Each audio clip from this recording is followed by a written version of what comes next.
Well, our moms think we're funny. Okay. So this one is this one's different. Okay. Bill Gates. Okay. So this question is not just for Bill Gates, but I think that it's I think it's heavier for him. Right.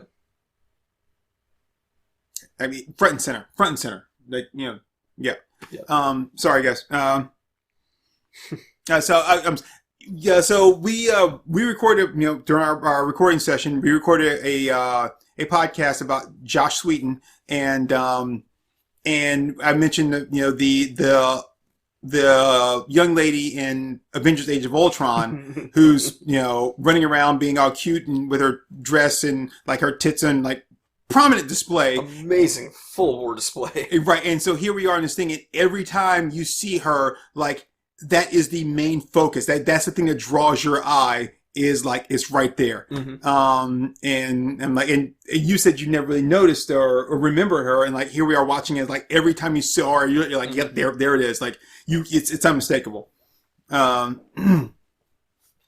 anyway, so Bill Gates. So what I want to know is, what is it like to look at your that bank account and know that nothing is off the table? So for you and I, we have moments where it's like, you know what? Maybe I want to run up to like to Taco Bell. Right. And before I do that though, let me check my bank account to see if like these things right here have posted and cleared. Mm-hmm. I mean, you've done that, right? Yeah. But Bill Gates doesn't have to do that. Mm-hmm. I bet you he's never done that. Even when he's like, you know what? Hey, I'm gonna like buy the Rolling Stones catalog and everything, and then you're like, oh shit, I just remembered I want to get that brand new like Maybach. He didn't check to see like, has the Rolling Stones check cleared yet before I go buy this thing? Like, no. He was like, I'm gonna buy both of them. It's like, well, what if you don't have enough? Bitch, I have enough money. Don't insult me. I'm like, it's what is it like that, and because I know most people have had that moment in there where, like, oh, I've got to go buy some groceries. Mm-hmm. Like, but I also just paid the mortgage. So has that cleared yet? How much money do I have to, how much money can I spend on buying groceries today? So am I going to have to leave this, like those, that six pack of, like Perrier on the shelf, or can I splurge a little bit today? Right. That kind of thing. And then, sometimes you write those checks, to people where you actually write a check. But then they don't end up posting it for like a month or two. Right. And then it always hits right when as soon as you forget that you ever wrote that check. At the worst that's when it goes second. through. And you're like, motherfucker, why'd you give when I gave it to you? But what's it like though to do those kind of things? Mm-hmm. And you and I are talking small scale stuff. Yeah. To not only that, but do bigger scale stuff. To know that you can just go out and buy like 6 new cars tomorrow, and you won't even notice that money's gone. Right. And I don't even check my account to see if it clears or not. Mm-hmm. Like, what's that like to look in there and see all those zeros, and like I say, and know that there's nothing that you can't get. Mm-hmm. Not to say that I'm going to go running off and playing like Joe Hollywood, but the thing is that I could if I wanted to. Right. It's like I could spend $25,000 a day for the next 5 years and still wouldn't make a dent in my account. Mm-hmm. What is that like? God, yeah. And the thing is, I don't think I'd be satisfied with the answer. I think I would be upset and depressed at the answer. But yeah. But yeah, I want to know. I mean, I want to know, like, to them, what's it feel like? Because Bill Gates, he started out small. He kind of humble beginning kind of thing. And he may have come from like a middle class family. I don't really know that much about him, but he wasn't born with like I can get everything I want. Right. So when you achieve this kind of success to where you've got that, and again, he's a great humanitarian and stuff. So, but it's just the idea that you can do this and not think twice about it. You don't have to bat an eye. You don't have to wait till tomorrow to make sure. None of that stuff. If I want to do it, I just do it. Mm-hmm. And the thing is, and sometimes it's just knowing that I can. Like knowing that if I wanted to, I could. Yeah, I don't necessarily have to go buy it or do this, but if I wanted to, I could. Right, yeah, it's just having that freedom. Mm-hmm. It's kind of like that chapter in Tom Sawyer where Tom, like, makes a vow that he'll never smoke or drink or cuss, and then that's all he can think about doing. Mm. And so he, like, finds the paper where he made the vow and he tears it up so he can go back to doing it, and then, like, as soon as he did that, he was like, oh, I don't want to now. Right. It's like, now that I'm free to, there's no appeal to it. Yeah, and so that's, I would be really curious about that. Yeah, definitely. And, it's, I don't know. It's just, I mean, some people might be like, well, tell me about, like, Windows and this and that. Like, yeah, no. I just want to know, like, when you've got that much money, and another part of that is, not to say that Bill Gates is an ugly guy, but he's a nerd. Right. I mean, right. he looks like a nerd. I could beat him up and take his lunch money. Yeah, I mean, push his friend's wheelchair over, Fuck you, Stephen Hawking! Fuck you! Please help me out. Bill, don't chase him. Come back and help me out. But then, he's got his wife, Melinda, and she seems like a great humanitarian too, and they seem like they really love each other and stuff, but again, it's not like she was like, hey, he looks like a really nice guy, and I heard nice things about him. Let me go and talk to him. I was like, no, hey, this guy's loaded. So yeah, that Floby haircut doesn't look so bad on him now. It's like, and those glasses, they're okay. I mean, yeah, I mean, you overlook certain things or you open certain doors, but like, yeah, I'm gonna go and give this person, the time of day that I wouldn't have before. Mm-hmm. So, and knowing, not calling her a gold digger, right? So right, I'm not saying that the stuff that she did was because she was like, ooh, I can get in with me some Bill Gates. Right. But I mean, she may not be a gold digger, but I'm just saying she ain't messing with no broke. No, that's true. Yeah, she ain't no broke ninjas around her. So, but to know that it's your money and your status that even allow you to be in a position to even meet her. Mm-hmm. That came from like I said, your being in, having that money, having that status, being who you are, and then the that's what even allowed her, when you went up to say hi to her, for her to not ignore you and for her to say hi back. Right. And it's not because she's a bad person, but it's like, if you had just been some nerdy guy, but like, I'm Professor Frank, and you walked to her, and she would have been like, oh, no, thank you. Mm-hmm. Like, so, like, how does that make you feel too? Like, did you have this conversation with yourself, and like, how did you reconcile that? How did you accept that and be like, yeah, but we did, because to me, you can't just say, but we did. Mm-hmm. We did meet, like fall in love, or she did, get to know me and like me for just who I am. That's great. I would hope she did, since you guys are married. But see, if I had that much money, I don't think I could ever convince myself of that, though. But if I had walked up to her before you did, just me, just regular me, she wouldn't have talked to me. Right. And so just keep that in mind. Like, she talked to you because of who you are. She didn't talk to me, but technically, in the situation, you don't know either one of us. Mm-hmm. You haven't gotten to know either one of us. So, but for some reason, he is more acceptable to talk to than I am. Right. Even though you don't know me and you don't know him. So, yeah, that's like, so looking at that, like, how did you then look and say, okay, I'm okay with this, because ultimately, though, we did talk, we did meet, we did fall in love. So it's okay that, like, I mean, that it happened through these means here, and in any other situation, it wouldn't have happened. Right. And then, of course, that all goes back to the money thing. Like, but like, what is that? What is that like? I can't imagine just looking at your account and being like, yep, there. I mean, nice house. I think I'll take it. right? It's like look at all those zeros, you know. And that's like that's wow. That's all is wow. Yeah. Yeah, we've talked about that frequently, that like it just hits the point where it's an amount of money I can't even wrap my mind around. Right. Where it's like I cannot fathom that amount of money in one place. Have you ever had that situation where you come into some money for whatever reason, someone gives you like $100 birthday money or something, or maybe you get like a stimulus check or whatever. You get money and you're like, okay, now because this is kind of like in a sense free money, I just ended up getting some extra money and it's great, and you can buy all this stuff, but then you're like, yeah, but I don't want to. There's all this stuff I want to buy, but now I got the money and I really don't want to spend it because, right. because when I do, then I don't have money to buy stuff. If I spend it, then I won't have it. Right. so then you don't end up buying the stuff, but but you still want it.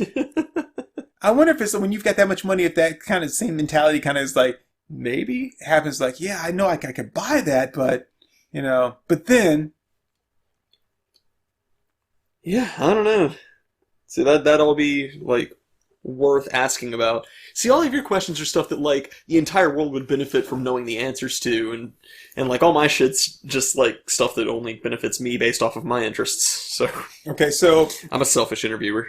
So you know me, and I have a shit ton of useless information in my head, and when I say things, people are I'm like, yeah, this is just useless shit that I know. They're like, it's not useless. It's I find it fascinating. But I mean.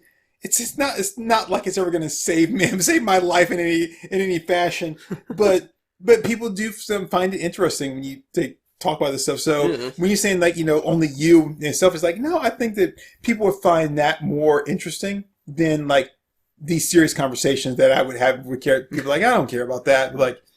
I guess most of my stuff is kind of centered around creativity and entertainment for the most part. Right.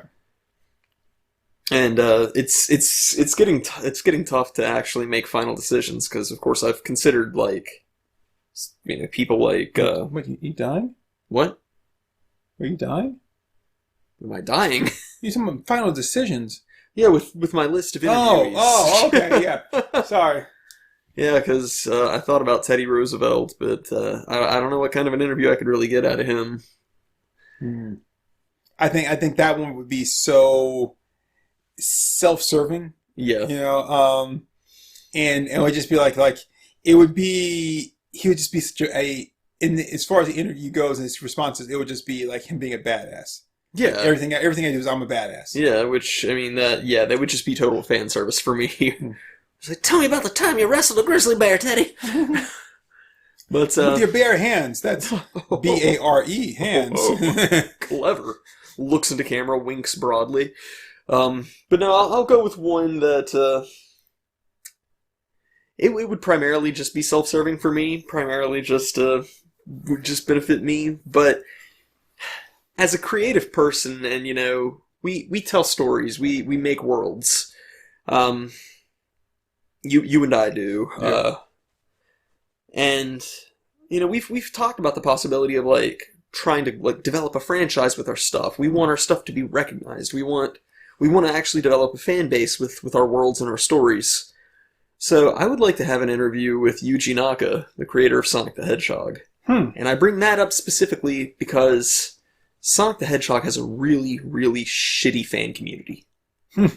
So I want to talk to him about how do you, as the creator of this franchise that at one time rivaled the popularity of Mickey Mouse, how do you deal with and handle knowing that your fans are largely very toxic? Right. I've talked before about you've got the Venn diagram of Sonic fans where it's you got sex perverts, furries, and Christians, and they all overlap into Sonic fans. Yeah. And so, it's like the opposite of Captain Planet. Sex furries, furries, sex perverts, Christians. With your powers combined, I am Sonic the Hedgehog. Yeah, the Christians are the heart of the Captain Planet there. Where it's bondage, feet fetish, vor, inflation, furries, Christianity. With your powers combined, I am Quentin Tarantino. No, sorry. it was the feet thing. That's what. But yeah. So like that's what I want to talk to him about. It's like, is it even something that you think about? Because I mean, he's really kind of not involved with the Sonic franchise anymore. He's just the creator of it. But it's like, you know, pretty much any time you get on the internet and get on Twitter, you sir have to look at this and go, I'm responsible for this. You know, any time that like you come across a fan fiction like Babysitting Cream or some shit, and it's like, I am indirectly responsible for this. This is an atrocity that ultimately leads back to me. So, you know, at what point does it become like, I created this for a specific reason? Whether it's like to be successful, whether it's to like make the world a better place, whatever. It's like, I created this for a specific reason, and 90% of what's out there isn't reflecting on that. So that's what I want to talk to him about is, you know, that may never happen. If my books ever become successful, I may not get a toxic fan base. But if I do, I would love to know how somebody like that, who has probably one of the worst fan bases ever, handles it.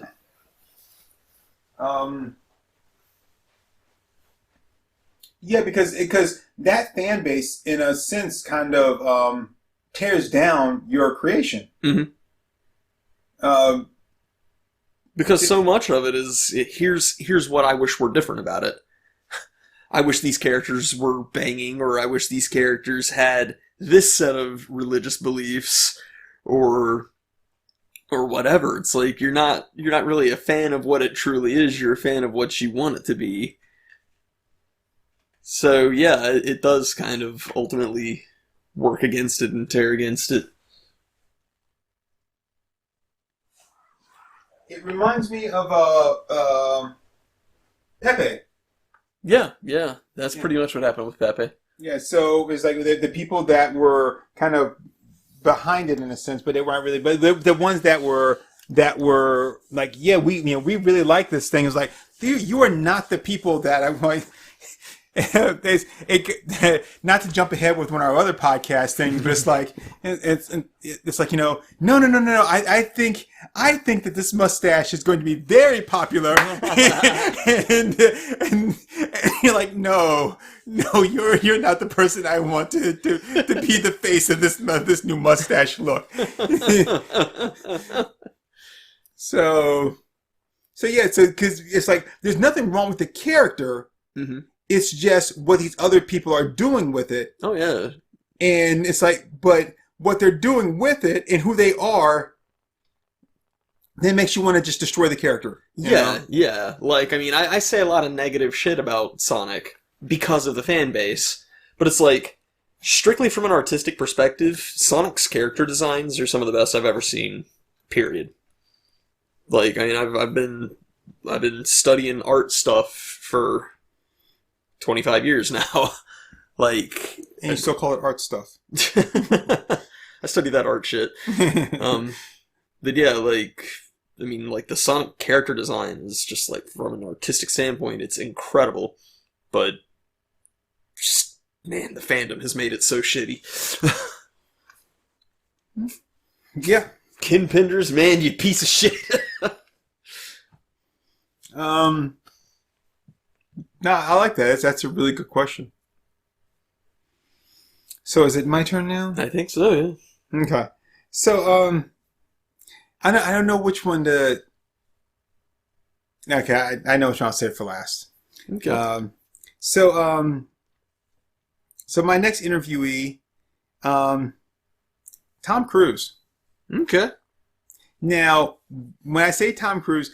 If I was going to interview Tom Cruise, I know that he would immediately say that certain things are off the record, right? Mm-hmm. And I understand that because people are constantly coming after him and, you know, wanting him to talk about this and talk about that, right? Right. So what I would do is I would approach the interview in a certain way to say that this is what I want to know. Like, on top of other stuff about him, this is what I want to know, which is that, one, I want to have an honest conversation, no agenda. Even if we say that I have to sign a non-disclosure agreement that says that I will not discuss the details of this interview. I still want to know. One, I want to have an honest conversation about Scientology and his belief, because I want him to tell me like what it is about it that made him a believer, what pulled him in, and what kept him there, what keeps him there, and what makes him like promote it when he does. Yeah. And I just want to understand like what it means to him. So I'm not trying to get him to convince me. I'm not trying to convince him or anything else. I just want to know, like, really, like, when you talk about it, right, what is it that really drives it home for you? But like, this is a thing that I care, that means so much to me, that I love so much, that, that I want to know that, and I want to have a conversation about that. Even if that means that the conversation only exists between he and I and never goes anywhere else. I want to know. And again, there's no agenda to it, as far as like, I want to make sure, I want to show you exactly how you're wrong about this and that, or like, the church has done all kinds of horrible things. Nope. No. That's not what this is about at all. Right. Because I think that for me, understanding like what that is, it's like when you're talking to somebody, you're like, I don't understand why you're a part of this, or what you do, like why you do this, or why you joined that thing. And whether you like that thing or not, it's always like, if you can at least understand why they like it, you can accept that, not accept the entity or the actions or whatever it is itself, but you can accept why it means something to them. Right. And then that's okay. Well, fine. It's like, I accept it. I see why it means something to you, and I accept that. And then it's like, okay, now I understand, and I can move forward. Right. So that's what I'd want. I'd want to have that honest conversation and see how he, like, what the deal is with that for him, and then move forward. Yeah, I like it. I figured the conversation was going to go to Scientology. Yeah. Well, I mean, it almost has to. Well, I mean, based upon like Scientology or what I know of it, like everything about his life though is dictated, by that, or like it's in some way influenced by that. Yeah. So you can't have a conversation and not talk about that, because that is like the guideline or the principle of his life. So yeah, it's going to be there. I mean, my immediate question would just be to pull a Tommy Wiseau and be like, so tell me about your sex life. So I'm doing an audit here. So tell me about some of the things that you did that you regret that hold you back. You did what when you were 15? You tell the funniest stories.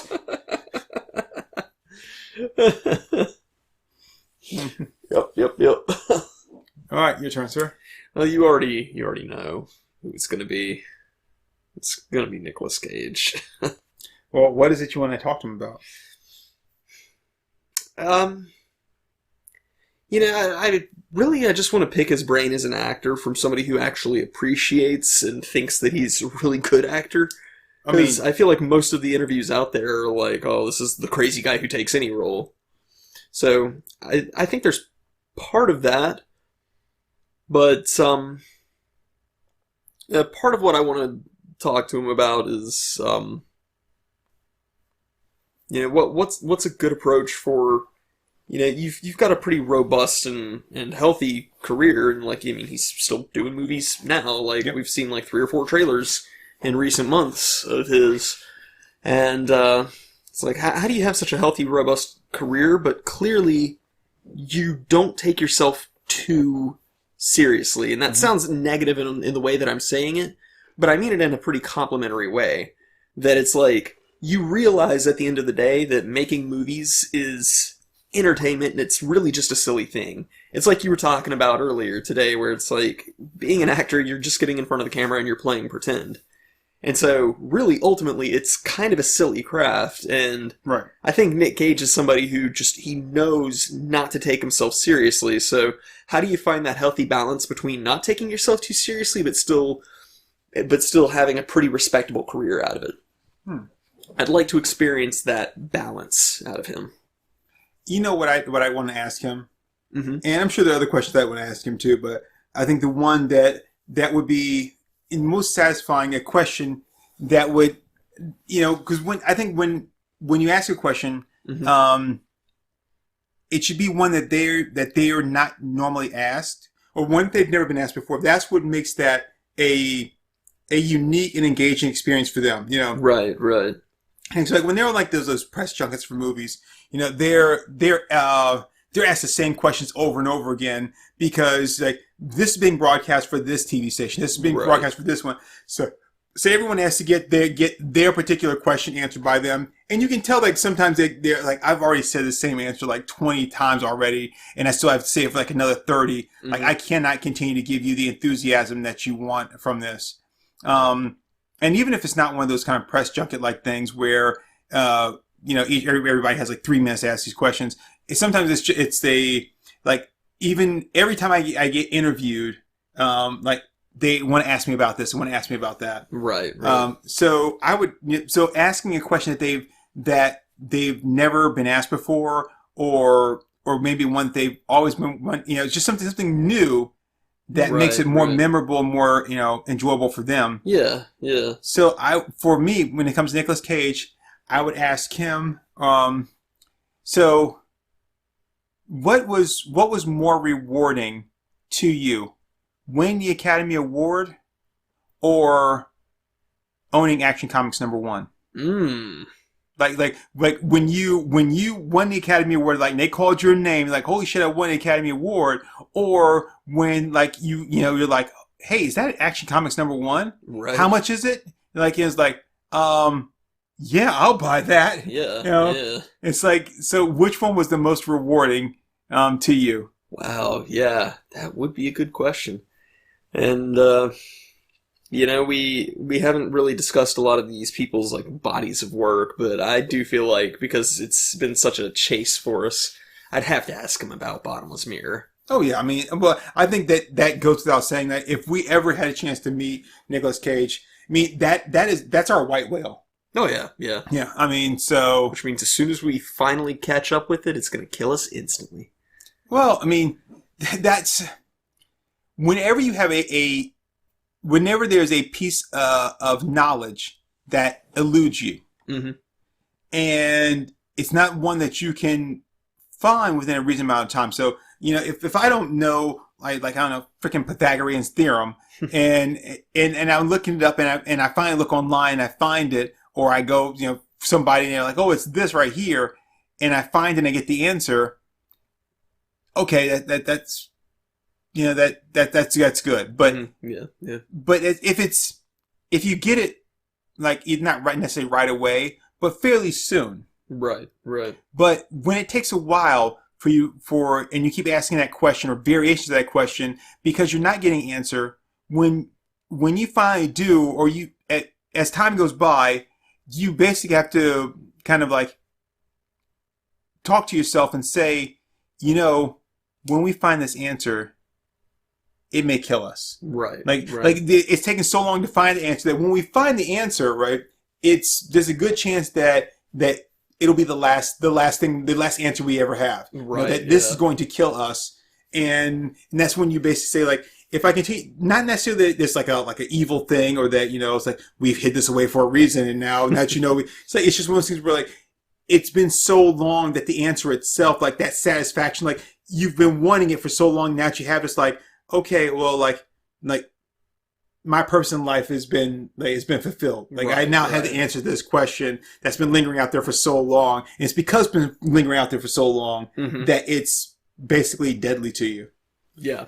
But I mean, in a case like this, like this is the one chance we really would have to be able to say, okay, if we're going to get an answer, it's going to be now. It's going to be here, and you have to go for it. You have to take it. Yeah. Because at that point, it's like, okay, I'm either going to ask this question, or I'm never going to bring it up again. Right. So yeah. And then, of course, the whole rest of the interview would be me fanboying like crazy. But yeah. And then, you know, it also when it takes that long for to get an answer for that question, you also have to realize that you may not get an answer. Yeah. God, that would be heartbreaking. And this is the only real chance you have of like getting one. And if they don't provide you with that, you are just like, okay, well, this is done. Yeah, yeah. God, yeah. I would probably just burst into tears if that happens. All right, so my last one. Yeah. My last one is more of the fun one. Okay. Quentin Tarantino. Okay. So I would want to know Why feet? Why feet? For Quentin Tarantino, mine would be it'd be kind of a different kind of interview. It would be what does a day in the life of Quentin Tarantino look like? And basically it would just be like being with him or following him around for one day and just seeing what a day in the life of Quentin Tarantino, what it is, like what that's like. I think that would be fascinating. Because I don't think there's anything in particular that you could ask him to where you would really be satisfied with the answer. I could give you an answer, but so you do these movies and you're like, okay, man. So like I grew up, man, watching like these movies, and I worked at a video store. Like they were everywhere. And you watch a movie, and sure you want to watch it again, it's like you enjoy, but then you got all these other movies here, right? And you watch them because like, why am I going to watch this one again for like the fifth time when I can watch something new? And then I'm looking like, oh, it's like this is like let's say like Bo Hopkins is in this way. I'm like, it's like what is like Sid Haig is in this movie. Like, why haven't I not watched this before? Like, what's stopping me from watching it? Could be a good movie, could be a bad movie, but I watched some bad movies before that I thought was going to be good. I watched some good movies before I thought were going to be good. So here we got these people in here that have this body of work that I'm not pursuing. Like it's right there. I have the opportunity to watch it. I have the opportunity to see it. And what's holding me back is that it could be a bad movie. Even though I've watched bad movies, sometimes I still go back and watch a bad movie. So then you watch it and you see this, and you see these performances, you see these actors, you see these things, and it's like, and it's there, man. It's there, and it's alive. It's a part of you, and now it's a part of you because you made it a part of you. Where before you would continue like, no, I don't want to. I don't want this to be a part of me, and now it's there, and it's there. And it's a part of you, and it's almost like a piece of your soul has been that you didn't know was missing. That now you've been given it. It's been extended. Like it's filled this void that you didn't know was there, and you're like, oh man, that now. And so then later you're like okay, well, I did this. I watched these movies. I got to know these people, and it's like, now I need to do the same. It's just like I got my soul. I got my task. Like this is my reason, my raison d'etre, right? Is to go out there and make these kind of movies myself. Is what I want to do, because when I was watching these movies, when I said this is what I'm going to do, it was basically me saying like this is what I'm going to be, right? And for me to be that, I need to know what that means, man. And so this is me like at a young age, just like learning what that's going to be, and then me becoming that, even though I didn't know that's what I was going to become, right? And you learn that, and you become that, and you go out there and you do that, and you're like these are the kind of movies that I'm gonna make, man. And then you go and you just do it. Did you rehearse that? No, I just made that shit up like right on the spot. Christ Almighty!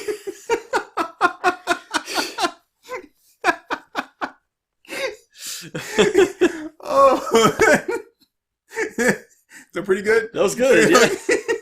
I don't know why he never made it into Watchmen. So it's like,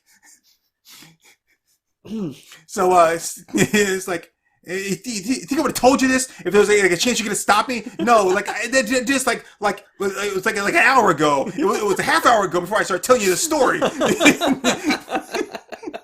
found out about Alexander the Great when I was working at the video store. I watched a movie about him first. And then like Bite stops and he's just staring at Dr. Mayhem's big blue feet. He's like, whoa, mama.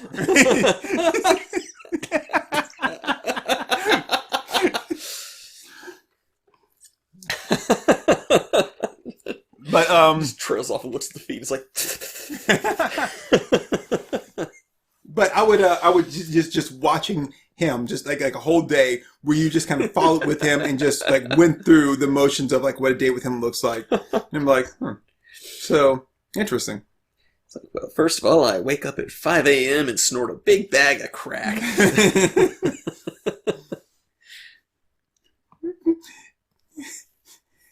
Good morning, Mr. Breakfast. Good morning, Pee-wee. It's like, can we have some Mr. T cereal? I pity fool who don't eat my cereal. Eat my cereal. And you know the funniest thing about that is he takes that giant fork, he scoops up, he gets like 3 pieces of cereal on there, and then he puts it in like, and then he swallows hard. And he wipes his mouth and leaves. Like the whole pancake breakfast is gone. It's still sitting there. It's so sad to see. I hate watching food go to waste. So all right. So that's I think that'd be interesting. Unfortunately, that's not. I don't have these big existential questions for him as I did for others. But I think that you would learn a lot just watching him just in his daily activity. Even when he's like not making a movie, right? He's working, he's planning something, and and you can kind of see how his mind works or see kind of what he goes through. I feel like with a guy like Tarantino, though, they're just hit points where you're left with more questions than answers. I think that if you're going to do an interview or you're going to have a conversation with somebody, I think that you should walk away with not more questions, but you should walk away with additional questions. Be like, and that's how you know that you've done something right, because it sparks something new in you to be like, oh wait, well, what about this? Where if I leave, I say, okay, I got these questions, and I get my answers like, okay, so yeah, I'm done with you. Like, thank you. As like, I never have a need to ever contact you again. Well, I think I just feel like it's going to be one of those things where it's like, you're following him, everything's going well. He sits down for some lunch, and he's like eating his avocado toast. And then he like looks at his watch and goes, "For God's sake!" And he like runs to the fridge and gets out a big bucket of like strawberry pudding and just jams his left foot in it, and then just like calmly sits back down at the table and keeps eating the sandwich. And you're like, what was that all about? And he's like, I can't tell you. Keeps going. Yeah. So that... And you'll never be able to approach a creative project without thinking, it's 11:32. Maybe I should stick my left foot in a bucket of strawberry jello here. So if I ever got to, that kind of status, I was being interviewed, I'd set an alarm on my phone, and during the interview, like the alarm would go off, beep, beep, beep, beep, beep, or whatever it is, and I'm like, oh shit, and then I stop and I reach in my pocket and I take one thing from one pocket and I put it in the other one, and then I just be like, okay, and then sit back down, and then just that would be it. And you're like, oh, what was that? And something I had to take care of. It's just, it's 11:30, so like, what was that? And it was like, oh, okay. It's just bizarre, and be like, I had no idea why he did that, but I was talking to Camelot a couple weeks back, and we had recently watched the Cloverfield Paradox. How was that? I liked it. Because that was the space station thing, right? Mm-hmm. That was supposed to be its own movie, but then like at the end of the Super Bowl, they were like, you're like, oh hey, this movie is now available on Netflix. Go watch it right now. And people were like, pretty what? Much, yeah. And people went and watched it like, what is this? Yeah, no, I mean, it got a lot of shit, but I liked it. But I'm also not like the best like decision maker of that. But one thing is you're dealing with like alternate timelines and alternate universes and all that. So the lead character wines like this is probably a little too spoiler. Was that Sebastian Stan? Because wasn't he in it? I think he was in it. Bucky, maybe. Go ahead. You know me and my celebrity facial blindness. The only person I really remember being in there was Roy from an IT Crowd. Really? Yeah, and he was pretty funny, but he made me realize why the Irish were persecuted throughout history.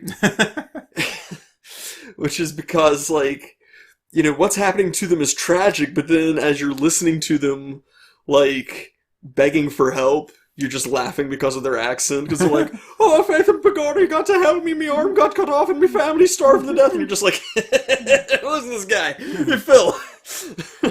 Listen to this guy begging for his family's life. It sounds funny. Got to do something now. And it's like, I'm going to help you right now. Oh, no, you got to help me. Oh, Lord Jesus, blessed Savior, you got to help me. My farm's flooded. And it's like, you sound funny. I like you, guy. Say my farm's flooded again. It's flooded. My farm's flooded. You said flooded. But yeah, no, like it's probably a little too spoiler heavy, but without giving away too much of the movie, with this being like interdimensional travel stuff, this person winds up leaving a message to themselves in an alternate timeline. And I was thinking about how, I get the need to do that. We've talked about that with like some of our time travel theory videos and things like that, Right. or podcasts. And I was thinking, I don't know if I could really resist the temptation to not fuck with myself in an alternate timeline, where it's like, you're given all this important stuff and it's like, oh, you've got to cherish your family, you got to do this, you got to do that. But then I wouldn't be able to, like, withhold the temptation to just go like, and for God's sake, stop Gwyneth Paltrow. It's imperative. Stop Gwyneth before she follows through with her plans. And then just end the recording. Knowing that other me would spend the whole rest of his life going, what the fuck? Gwyneth Paltrow? Why? Well, I think it would be funny is to meet if you're going to pull a prank, is meet your past self and be like, like, they said that, if I ever had the chance to, like, don't ever tell anything, don't ever tell your past self anything about your future. And it's like, but I just couldn't help it. I had to tell you this thing. And it's like, what is it? Was it the day that is like the day that you and I meet, the past self and the future self, that is the day that I die. And then you just fall on the ground.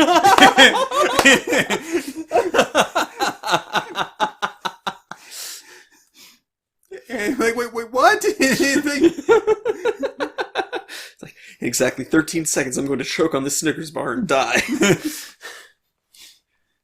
And that's it. You fall on the ground, and then like when your self gets up. Here's the thing, like when your self gets up, and like if you walk away, and you're like, that's gonna be funny, but then like you realize that for like all of your life, like you're like, okay, if I ever have the chance to meet my past self, it's like I can't meet my past self, because if I do, then I'm gonna die, right? I'm gonna die, and then somehow along the way, like he gets to the point where it's like, okay, so I can go back in time. I can go back in time, and I'll go back and I'll stop my past self my future self from encountering my past self, and then you say, you know what? Fuck this. I'm gonna pull a prank on myself.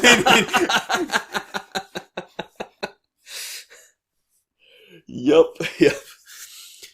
So, I guess my last interview guy, huh? Yep. So, my next answer is also, once again, it's a predictable one, but it's not for the reason that people would typically think for me. Okay. Bob Ross. Okay. But not because I want to talk to him about art. What I want to talk to him about is the fact that Perms? Yes, Turk, you know me in my insatiable love for perms. I'm not bald, okay? I shave my head. There's a difference. There's a difference. That's what I'd like. That's what I'd like to see. I would like to see Hattori Hanzo performed by Tommy Wiseau. Oh, so you like swords? I like baseball. You say arigato like I say arigato. For anybody wondering, I finally got to show Turk Tommy Wiseau playing the Joker in Dark Knight. And it's the best thing ever because he can't deliver a line to save his fucking life. No, he cannot. I know he cannot. One of them is going to die. You have to choose, Batman. But yeah, no. What I want to talk to Bob Ross about is the fact that this is a guy who's a veteran. He's seen war. He's seen some shit. But this is a guy who every single day that went by, he could find peace and beauty in the world. And I'm a pretty jaded person. I'm a pretty bad person. Yeah. I would love to know, like, how does he see that beauty in the world? Like, how do you, like, what is your thought process? What did you do in order to condition your mind to actually see the beauty in the world that's there? If I can hazard a guess. So, was he in Nam? I'm not 100% sure. It's have you ever seen some of those pictures of parts of the Middle East, and they show you like so here's this town of whatever it is that was bombed and destroyed or whatever, and and then they go like just 5 years ago it was this bustling center or city that had like an amazing like community market, and they show it, and they show some of these buildings that have this beautiful architecture, and like it's and they've got this the city itself looks like a city of people moving around. They show you the buildings, and they've got like where they've gone in, and like the tile work and stuff like that is just all beautiful. Mm-hmm. And then you go there and you destroy it. Even though that's not really your plan, you destroy it. Mm-hmm. And then at one point during all the destruction, you stop and you look and you're like, wow, look at that sunset. Or like, here, like, look at this area here that seems like it's been untouched or something. And then you like you make that a part of yourself where you're like, I'm bringing destruction to this place here, but that doesn't mean the beauty is gone. Mm-hmm. Mm-hmm. And then it's like, it's still there. And you think back to that sun, like rising over, like, like the cityscape or like this dune or something. And you're reintroduced to the beauty that's around you. Yeah. And then you come home and then you're like, yeah, there's so much around me, but there's beauty there if I want to see it. Right. And that's the thing. It's just like you finding a way to open your eyes every day to seeing that beauty. Yeah, I guess... But that's just a guess. I mean, I don't know shit. Right. I guess for me, it's like, I can see the beauty in nature. Like, I live in the mountains. I see a nice sunrise or like a cluster of trees or something, and I can think that is beautiful. But it's just, it's like listening to him paint and listening to him just talk, and he'll just be talking about like just his daily life and the things that he'll do throughout the day, and it's the fact that he finds beauty in like the mundanity of daily life that it's like, that's shit that I want. Cause, I'm caught up in dealing with like all the shit of working in IT, where it's like, I don't know if I could ever just like be like, oh yeah, I did A, B, and C, and that was wonderful. Mm-hmm. It's like, yeah, it's pretty easy to look at a river and go, wow, that is absolutely beautiful, because nature is beautiful. But it's an entirely other thing to be like, oh, I was doing this and that, and, it was just such a nice day. I felt like I had to go fishing, and just being able to just sit there, that was the nicest part of that. And it's like, no, if I go fishing and I don't catch anything, I get pissed off. Because, no, damn it, I want to catch a fish if I'm going to go fishing. That was the whole point of me coming out here. That's why they call it fishing and not sitting. So, yeah, I mean, it's just like... And I feel like you're probably right. I feel like when you're just surrounded by that much death, then you're just going to cling to life with everything that's in you. But, in a way, that's kind of depressing, that it's like, is that what it takes to get yourself to that point? Well, I mean, it's only after we lost everything, right? So... Yeah. I think in some cases, depending on what's going on in your life, that it's hard for you, from where you are, it's hard from you to be able to look and see, okay, hey, let me remember just how great these things were. Let me remember just, the beauty of it. And then the only way you can do that is to break yourself down mm-hmm. to where you have nothing. Yeah. And then it's easier for you to notice the beauty. Because at that point you're like, it's like, it would be, you see everything else. So like, mm-hmm. or maybe you don't see anything else anymore. So then you can see that. That makes sense. Yeah. I mean, I'm no psychiatrist, man. I'm no psychologist. I just, most of the time I'm just, making shit up, man. And it's like at work when I'm talking stuff and talking to somebody about like a process or whatever. Right. And so like, cause this is what makes the most sense. And they're like, yeah, but that doesn't mean that's how it's done. I mean, like, yeah, but no, this is what makes it, like, logically, you put this and this and this together, like, yeah, but that's not how it's done. Mm-hmm. Like, why would it be any other way? Like, because it is. It's like, no.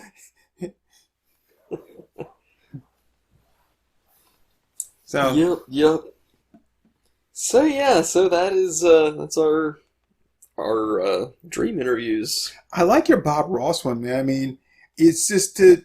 I mean, here's the guy, like you say, he just went out there and he starts doing these things, and he's just, we're gonna paint these happy little trees, and we're gonna do this, and just relax and just paint. There's no such thing as a mistake. You just keep on moving, and you're like, hey, like, wow. That's only you say. It's like, wow. It's like it's so refreshing to have somebody that's just like,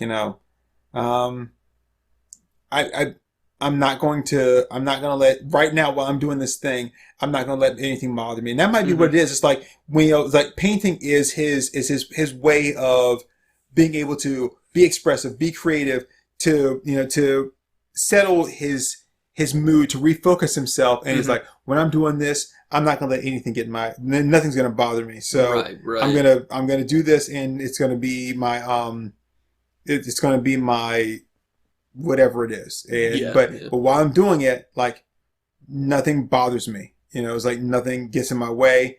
I do it, and that's it.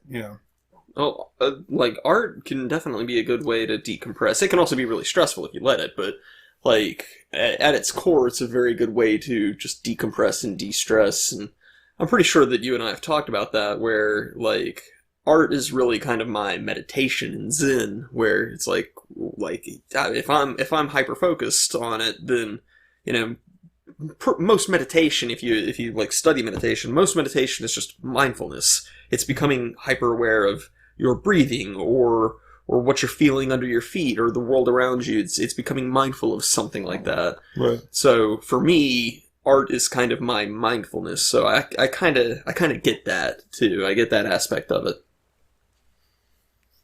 So yeah, I think that was, but it doesn't really matter what I think. It would be talking to him, learning it from him. Right. That'd be the thing. So yeah, I think those were pretty good, man. Yeah. Just kind of like looking at things and be like, hey, this is something. Yeah, definitely. And like and getting to know these people a little bit more in like one fashion or another, I think would be very rewarding too. Mm-hmm. So yeah. For all those that didn't know, my name is Turk182. And I'm Acomi.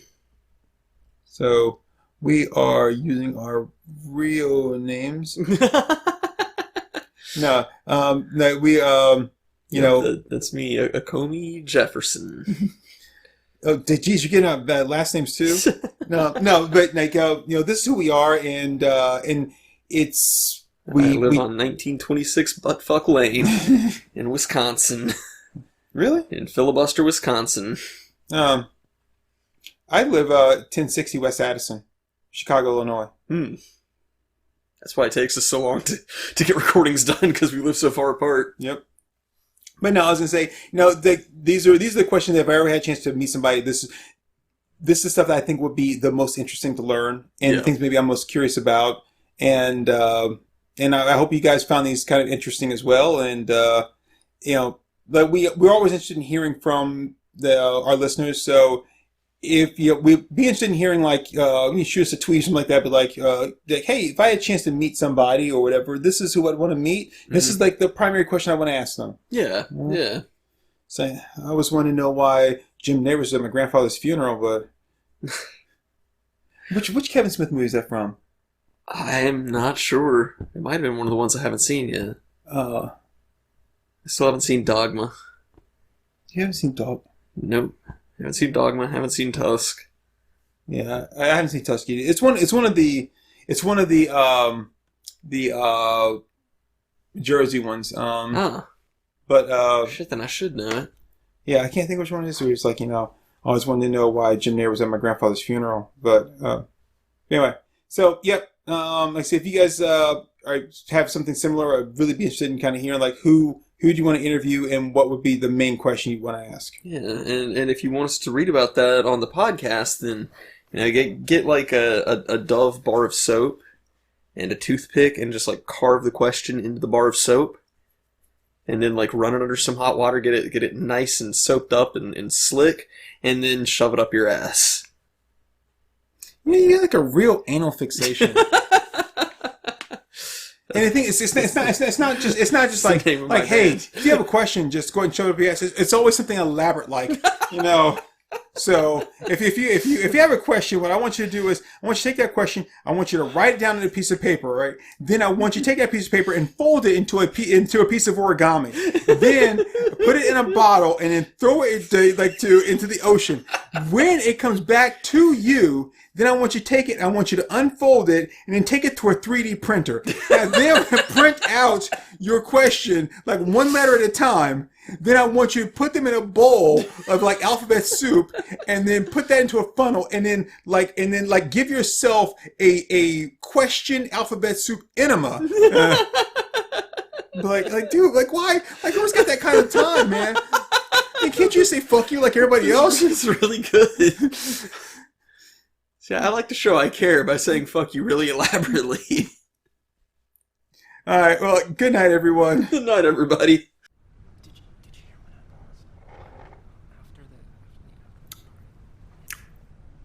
Right there, folks, that was Our Moms Think We're Funny.